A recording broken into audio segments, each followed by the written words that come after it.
padagos na kulang ang oportunidad nin trabaho sa mga magurang, kaya nag-inisyar ang sangguniang kabataan kan barangay Bigaa na aninterong college students matawan nin tabang pinansyal dahil nagtutubod kita na takulaon na tabang para sa mga magurang na at least sa paagi kaini makasurusugpon man lamang sa pangangaipo kan mga estudyante, lalo na aramtaman sa panahon na ini importanteng maray ang edukasyon sa lambang pamilya, partikular digditabi sa samuyang barangay.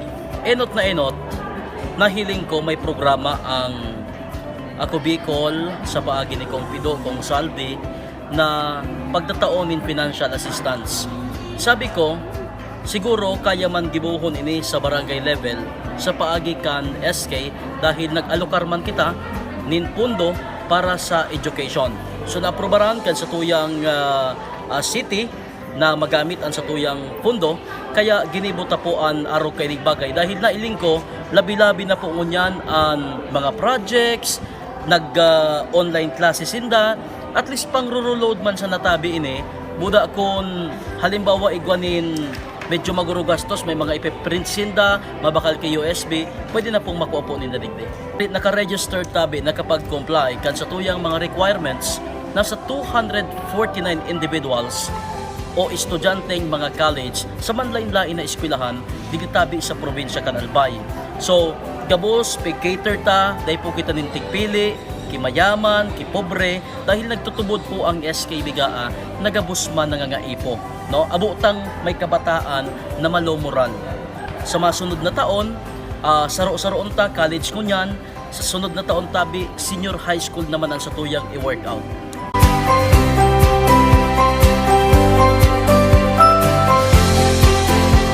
Ugma po ako na gawa kami ni educational assistance lalo na sa panahon ngunyan ng pandemya. Kaya po ninin mga pambakal gamit ngayon, gadget, pandagdag sa panggastos ngayon sa oral daw. Buda mo ugma po ko ta. So gabos na college student tigdi sa barangay ni nasabay kumbaga war gi exception, okay lang maski din basta gabos igwa. Bali po gagamit ni primary para sa samuya nga pambakal gi mga karagdagan na gamit sa eskwelahan ngayon po. Tapos if pwede man po pang gurugas sa oral daw po.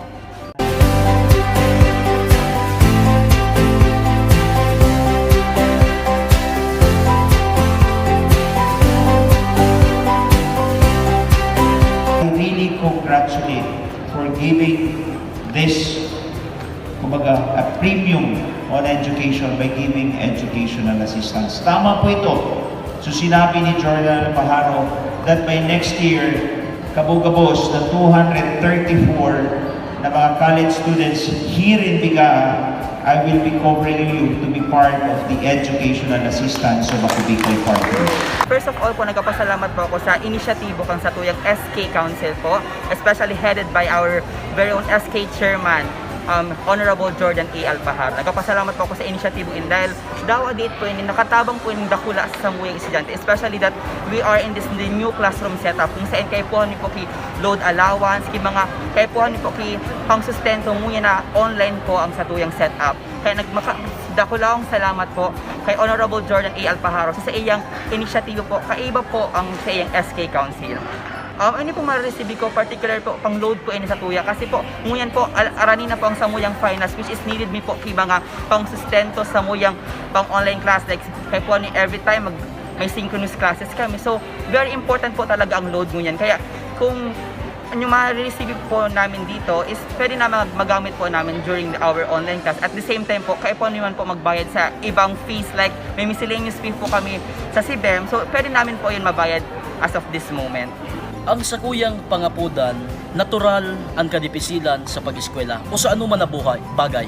Alagad, nagtutubod ako na sa anuman tabi na kadipisilan, ini challenges man sana. Tangani mas maging makusog ang sa tuyang paninindugan asin pagkatawo, parehas man sa pag-eskwela. Kaya sa mga kababayan tag estudyante, pati naman sa mga estudyante kan Legazpi City, kaya tabi nindo yan, no? And araman kan boss, nakitatabi aspirante ngon yan para konsyal, ang mga programang araw kaini, iyo ang sa tuyang balon, no? Balon o bibit-biton na pag-abot kan mga panahon, magibuta sa interong syudad kan Legazpi. masasabi ko lang po sa ibang mga leader kaakihan sa ibang barangay kang Legazpi, inutunda po pirmi kung ano priority sa panahon mo niyan, arugin edukasyon po. Aramtaman na importante na marayang edukasyon sa buhay kang mga kaakihan lalo na ngunyan. Siguro po priority ta dapat na magkaigunin mga programa na magkikater gabos na kaakihan sa barangay. Pero po ini saro itong instrumento po na bilang kami po ng ginuda na barangay sa mga aruganing programa para po garo way na ninday na para tabangan manindang sa indang mga nasasakupan lalo na sa ibang mga SK part kang Legazpi na uning ginibo ni Honorable Jordan sa wrong way ini para sinda naman makatabang sa indang nasasakupan. Kaya very active po, very engaging ang samuyang barangay dahil po sa samuyang very active, esteemed na SK chairman po na si Sir Jordan Alpajaro.